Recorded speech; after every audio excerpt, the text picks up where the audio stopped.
Hello and welcome to my channel. If you're new here, what I like to do is to create videos that I would have found helpful when I first got out looking for treasure. Things like gold, silver, jewelry, silverware, all sorts of things at thrift shops and garage sales, or sometimes off of eBay, which is where this thing came from. Oftentimes what I buy off of eBay is lots of pins. If you've been watching my channel for a while, you have probably seen quite a few videos. And there's a lot of reasons that I buy pins. One of the main ones is I generally find them very interesting.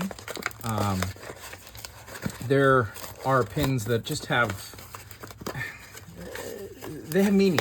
You know, they're jewelry, but they're jewelry that was made to commemorate something. Some particular occasion, or some club or group, or something that is more than just a regular piece of jewelry. Now, that doesn't mean that most regular jewelry also doesn't have some kind of meaning, or a lot of it doesn't have some kind of meaning, but you don't necessarily know what that is. With pins, it's written right on there, so it can be a lot of fun. And I've learned a lot about history with old pins. So many of the lots that I grab are things that just have all sorts of interesting pins in them, and also my hope is gold. They're generally fairly cheap. In this case, I can't remember what I paid for this one. I might be able to find it right here. Yeah, we got it. $35.89. So that must mean that I was pretty sure there's gold in here. And that whatever else was in here was interesting. So without further ado, why don't we, oh yeah, that sure looks like gold. Boy, does that look like gold. I think I can even see the mark on it. So that's probably why I grabbed this. So before we continue, I'm just going to zoom in a little bit and see if I can center all this stuff for you, so you can sort of see what I was probably looking at. At the end of the video, I will also link the eBay pictures from this lot, so that you can actually see what I was working off of when I purchased it. But there's things in here that I really just, you know, liked. I found this very interesting. It's a pin with 1944 on it.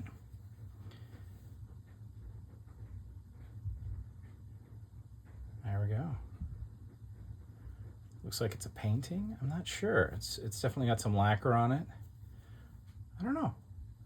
Maybe something that a GI came back with from the war. Probably. Possibly something from the Philippines. I'm not sure. Have you spotted what I think is gold? Because I am pretty pleased with this lot. I think we did really good. Let's make sure we're zoomed in here so you can see. I think maybe without even picking them up, you can see. So I saw the front of that and that. And in both cases, I thought they might be gold. Let's have a look at this one. This one was, I figured, maybe gold fill. And the tells for it potentially being gold. Sorry, I still have some agate muck under my fingernails. I gotta try to get rid of that.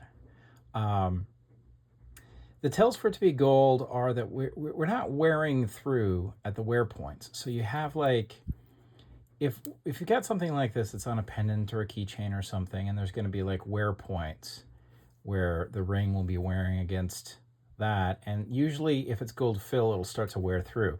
Now that could mean that it's just not worn.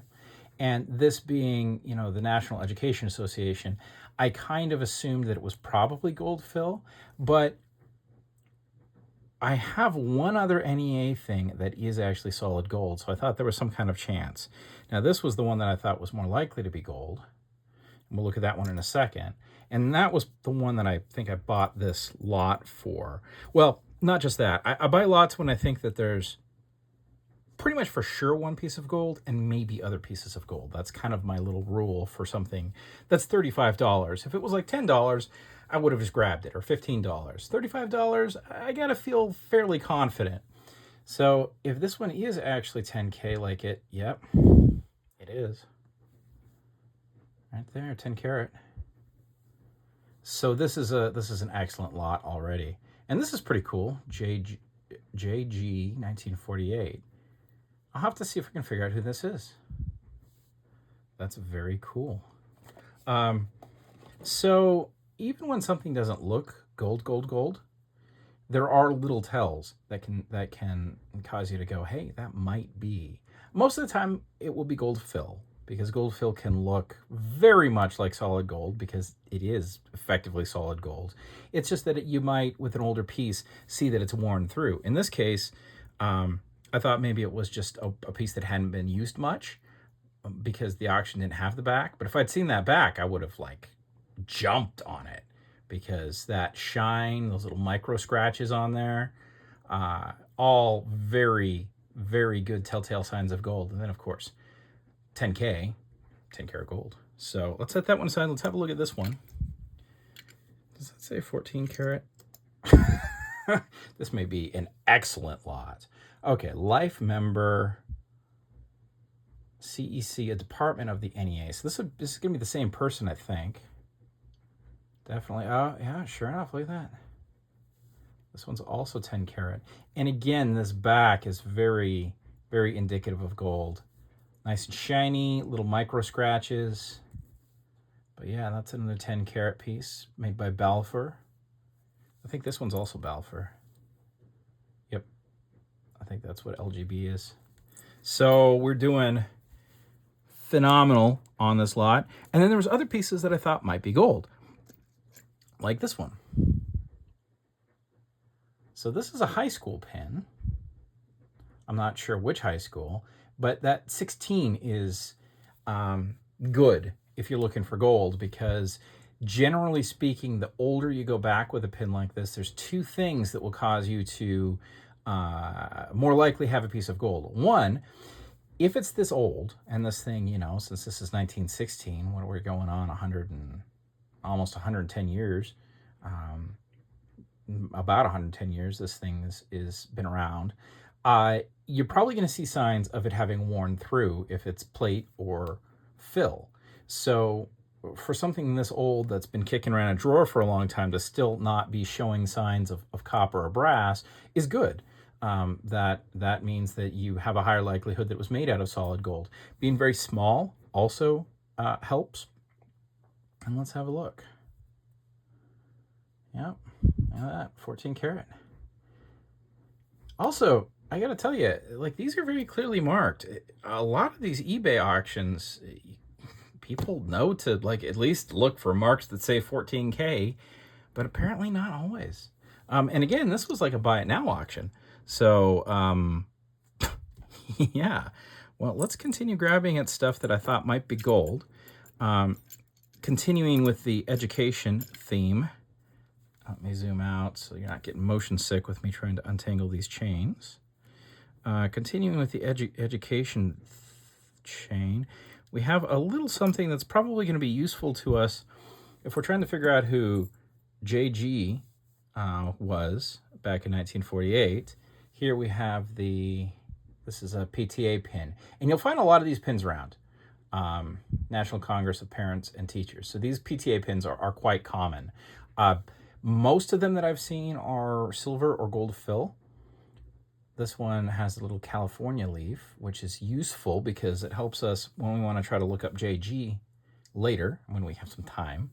I'm guessing JG, 1948, with the NEA, is from California. But let's have a look. I have seen one of these now that was gold. I have it somewhere here. So this one, my hope is always that it will be gold. But it's just hope. So let's say Entenmann. Huh. The one that I have that is gold was marked as such. Actually, was it? I don't know. It might not have been. So this could actually be gold. We will have to test this one. When I get a chance to test it, I will do so. I had been testing things on film, but I have to adjust where I'm testing now. I'm testing outside just because I had concerns about the acid around the children. So ultimately, I don't have a place to film good testing yet. So I will test this one. Now, I should note that just because this has solder, you see the gray stuff on there from when the pin was soldered onto that, that doesn't necessarily preclude it from being gold. You wouldn't use gold solder on something like this because of the enamel.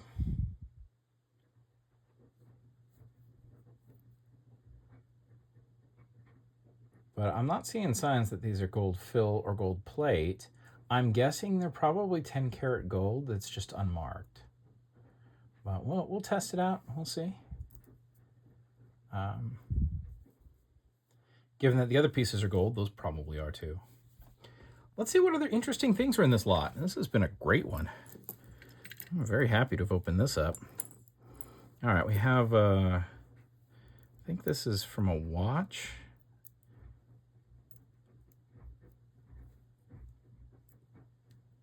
You know, I don't know that I've ever had one of these. I've seen them associated to watches, but I'm not sure how exactly they work. Looks like it goes over your pants or something. I'm not sure.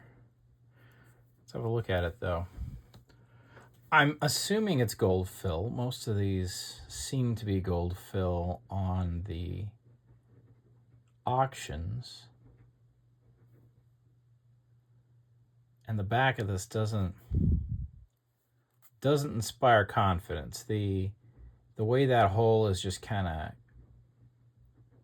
in there. But I don't know, maybe it's just dirty. I'm not seeing any brass coming through. Boy, wouldn't that just be a kick in the pants if that were gold, but I don't think so. See this right in here? This back, well, I should wash this.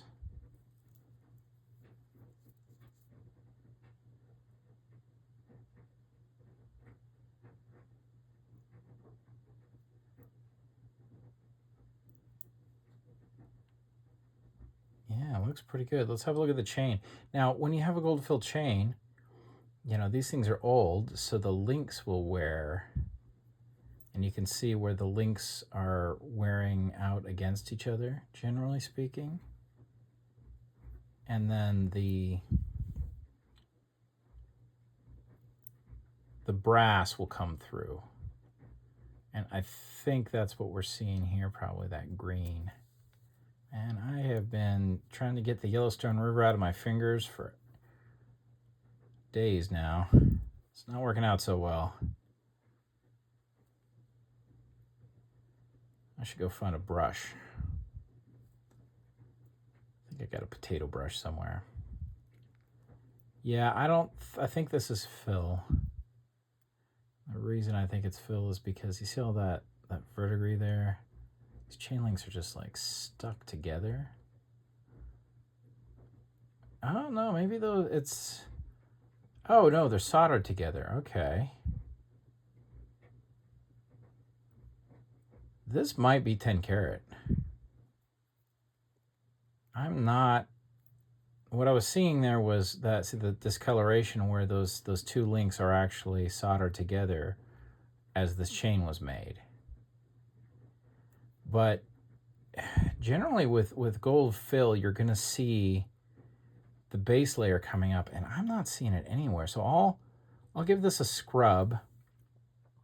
We'll come back. Let's look at this other one here. This other one is definitely gold fill. So you see all this coming up.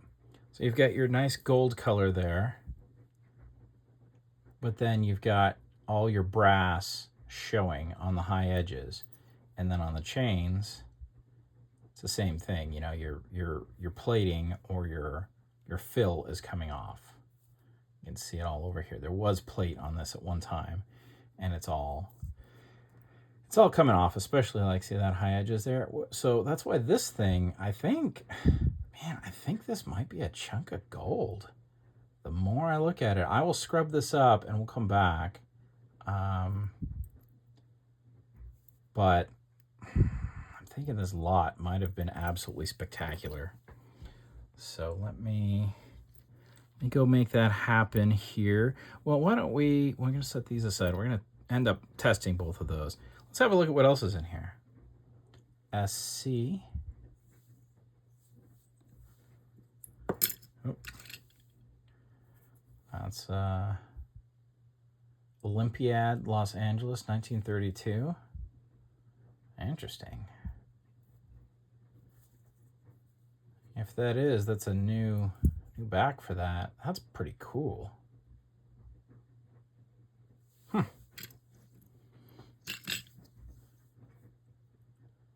Third Liberty Loan.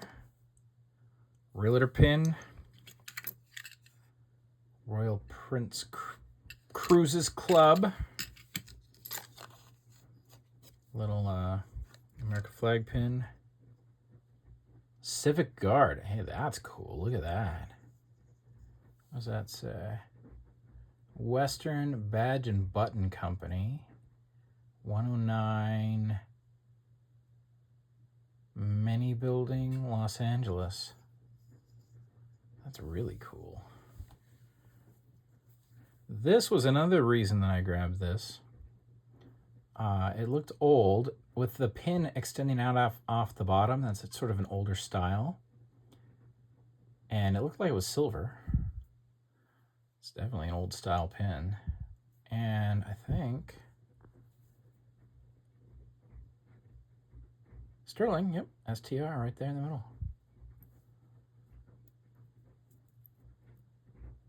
And owls are great. PBC. I don't know. Maybe somebody out there knows and they can comment. American Legion, that's definitely not going to be precious metal. This one is very clearly plated by the looks of it. Yeah. Cheap pin, cheap plating, much newer. Oh, 1962.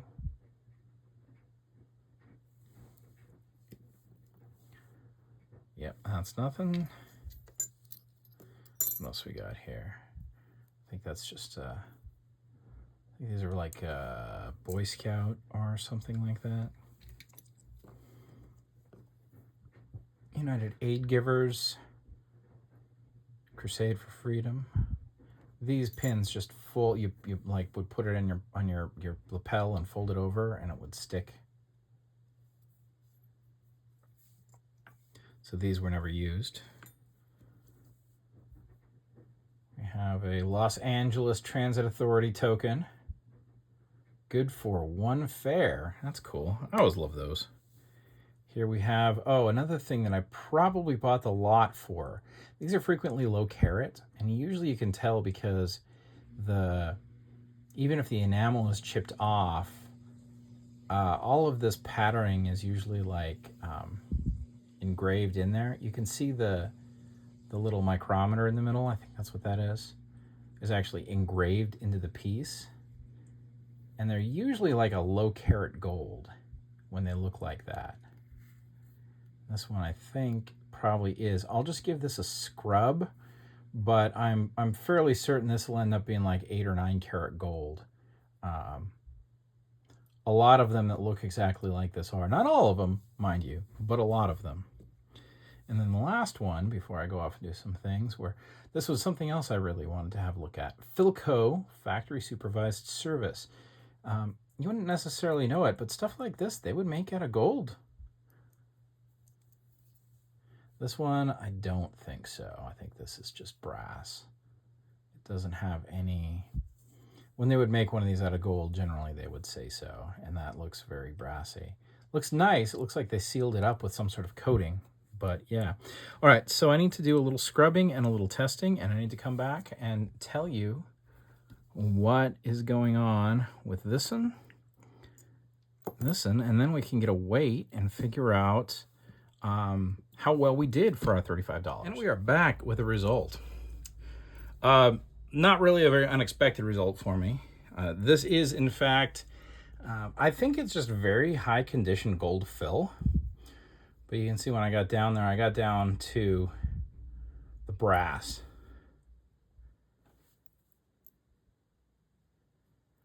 And it is indeed not 10 karat gold. And I would think it is. It sure looks like it in a lot of ways, but it doesn't test as 10 karat. I'll put it aside for maybe a future visit. I don't really have the same kind of access I once had to the XRF machine. Maybe it's just really low karat gold, but I don't really think so. I think what it might be, and I think maybe you can see it here. And in fact, now that I've scrubbed it up, I can see it on the camera. Yeah, okay. So, do you see how you have one material here and then another material there, and there's a distinct line? That's because this material on the back, which I tested, is the brass. And the material on the top that looks so dang good is the gold. And in fact, I think you can see a line all the way around where the back is brass and then the face is the gold. So that is one type of gold fill or gold face. Now, there's a lot of gold in something like that, don't get me wrong. And that's why it does look so good, because that whole surface is a layer of 10 karat gold. But it is not solid.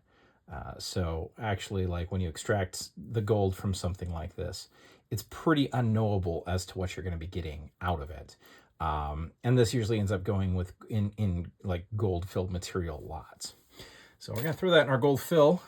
Will we? Nah, we'll set it out here so we can see everything else. Now this one was pretty much as expected. I think the other one, now that I recall, actually is marked 10 karat. This one is not. And the reason is because it isn't. It's gold fill or gold plate. I think probably gold fill because of how good it looks. However, the reason I am taking off my little California pin here is that this is actually 10 karat gold. So of course the back, the pin part here isn't going to be 10 karat gold. And the chain, I think, is gold.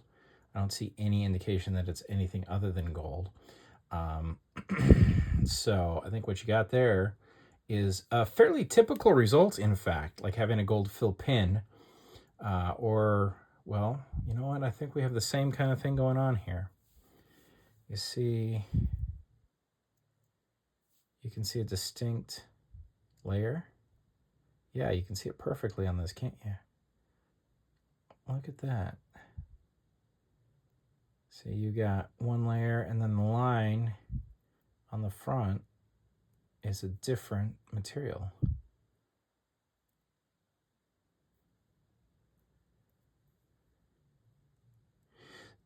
I think maybe not. It's hard to say on this camera. But it does look like there's a line there, doesn't it? Can't tell if that's part of just the pattern. It's probably just part of the pattern that I'm seeing. But it may be the same thing. And I think that's one of the things that'll fool you. And it's worth noting, if you have access to an XRF machine, if you took a piece like this and you put it face down on the XRF machine, it may come up as 10 karat.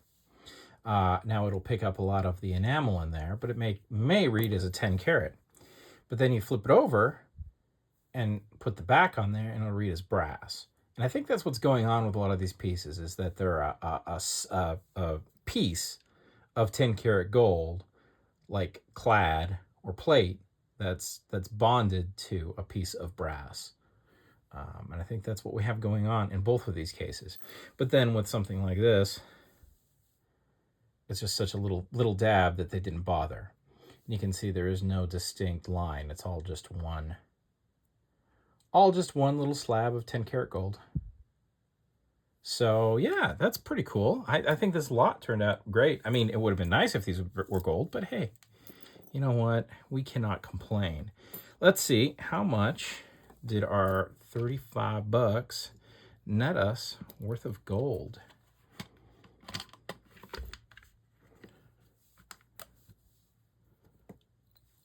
There we go. So we've got a total of 6.65 grams. Toss this one on there. and then we'll take a little bit off. 7.24. So we're going to say 7 grams because we have the pins there. I think that's roughly fair. It might be slightly less than 7 grams, but 7 grams of 14. My children have, again, run off with my calculator. But if you want to do the calculations for how much gold that is, 10 karat gold is 41.6% gold. So you go whatever spot is. I think spot, you know, it's a little over $100 per gram right now. So we can say conservatively we're at $40 a gram for this. So yeah, I mean, we're doing pretty good so far. 40 times 7, like $280, maybe, since I'm underestimating a little bit, $300. And then this is 14 karat. Now again, we have the pin. So that's 585 gold, or 0.585. And that's another gram, more or less. So, you know, another $50, nearly another $50 there. So it's just crazy. So yeah, we did very well on this little eBay lot. In fact, I just lost, where did I put, maybe I need sleep. Wasn't there another, oh, it's hiding underneath. But yeah, that's a hell of a lot. I would not expect eBay lots usually to be this good. Most people are going to look at the backs and go, that's 10 karat, and then they're going to sell it appropriately. You know, you're not usually going to get $350 worth of gold for $35. That's not usual. And then this thing, which is also probably gold, but I don't know that I can acid test it because I don't have something that'll actually acid test something that's low karat. It doesn't. 10 karat acid testing might do the job, but this was where the XRF machine on like the back right here was actually quite useful for figuring out, hey, that thing does have a lot of gold in it. But with that, let me lay these out real quick, and I will finish out the video. I hope you enjoyed this video. If you did, please hit that like button. Subscribe if you haven't. And share the video. Really helps my channel out. It's weird, you know, if there's anyone that you like that is a YouTuber, make sure to just toss a little comment in there. It helps them out way more than you'd think it does, because most people don't comment, and because most people don't comment, it means that your voice is worth a lot more as a commenter to the algorithm, and you'd be surprised, especially if there's like little YouTubers you like. Make sure to drop any kind of comment, even if it's just, hey, this was a great video, or whatever it might be. There's a lot of little YouTubers that would appreciate it a lot more than you'd think. It can get a little it's an interesting thing, and I know there's a lot of little channels out there that are putting their heart and soul into things, and just that little bit of encouragement could be a lot to them. So yeah, I'll finish out with that, and I hope most importantly that you learned something out of this video, and if you did, I hope that you can use that information to go out and find yourself some treasure. Like this, I've been Thomas.